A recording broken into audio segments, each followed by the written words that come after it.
Hi, ladies and gentlemen. This is Shelley Craft. We're coming to you live on SNN Live. We're at the Cambridge House International Toronto Resource Investment Conference 2012. With me, Mr. Andrew Thompson, Soltora Limited, SOL on the TSXV.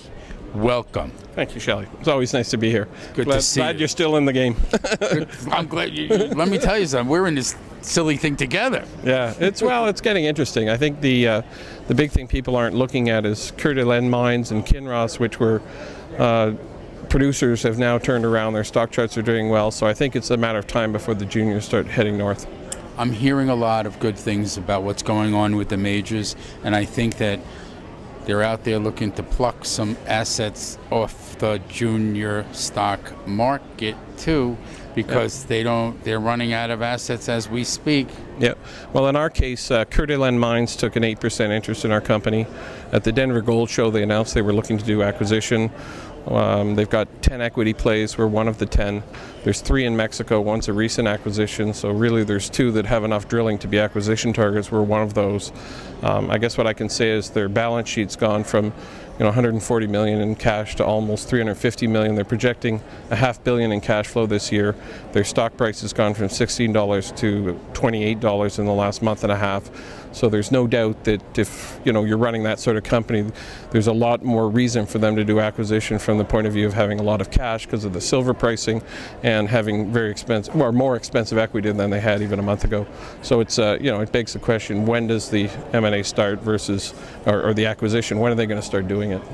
Well, it's funny in the mining industry when you have the summer and everybody's drilling and they're out there doing their walks and they're getting things done in certain territories that you can't work on during the winter are being flushed all summer long, right? Well, that kind of is over now. Now you're at the point where it's the end of September and you're looking ahead. So what do you see ahead in the fourth quarter? Again, it takes into consideration the currencies, it takes into consideration the economy, it takes into consideration the manufacturing, because silver has a little part in that. Where do you think we go? Well, I think, in terms of our company, we have a primary silver deposit with 77 million ounces. What we're seeing is that the capex on a lot of these plays needs to come down. So I guess the challenge for the juniors is communicating a higher grade with a lower capex. So that's one of our challenges in terms of being able to communicate our story. But I think really what's going to happen is the seniors are going to start plucking off those companies whereby they can participate in the higher metal prices and get things into production more quickly. So there are jurisdictional issues. Mexico is at the top of those scales. A lot of the Latin American projects that are in South America or even some in Central America have had some issues because of royalties and taxation. Mexico, fortunately, is still a fairly good jurisdiction. So from my perspective, I think you're going to see more North American buyouts, but I do think if you want to participate, you've got to look for those companies that have undervalued deposits with real assets that are trading at quite a discount to the seniors, where the seniors have had a big lift in the last month and a half. So I think it's quite an opportunity. So how did Soltora find this Cambridge House conference? It's been a little slow. There's a lot of M&A talk. There's more. We're probably going to do a lot of property deals out of it. We've got a slate of properties outside of our main resources. They're quite good. Everything's in Mexico. We recently sold. We're monetizing the balance of our assets outside of our main silver play. We acquired 15% of a company called Argentum Silver. We just had 18 people down. The core. I've heard of them. Yeah, well, they have a step-out program on now that looks pretty exciting. The core looks fairly decent. We did a deal with Gold Reserve, another U.S.-based company that had some issues in Latin America, specifically in Venezuela.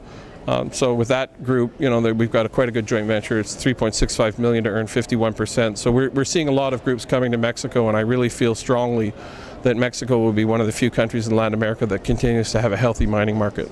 And for those who are watching and don't know who Andrew is, why don't you give us a little bit about your background? Well, I'm the head of a company called Soltora Limited. We've been there in Mexico since 2005. We've completed over 300 drill holes on our main project, which is a primary silver play. We're effectively trying to participate in the silver market. And then we have a slate of other properties that we acquired mainly through staking, where we're trying to find partners, and we have some good partners, equities and other deals. And we've currently got just under $4 million in the bank. We have about $1 million in equity, so we're fine in terms of our cash.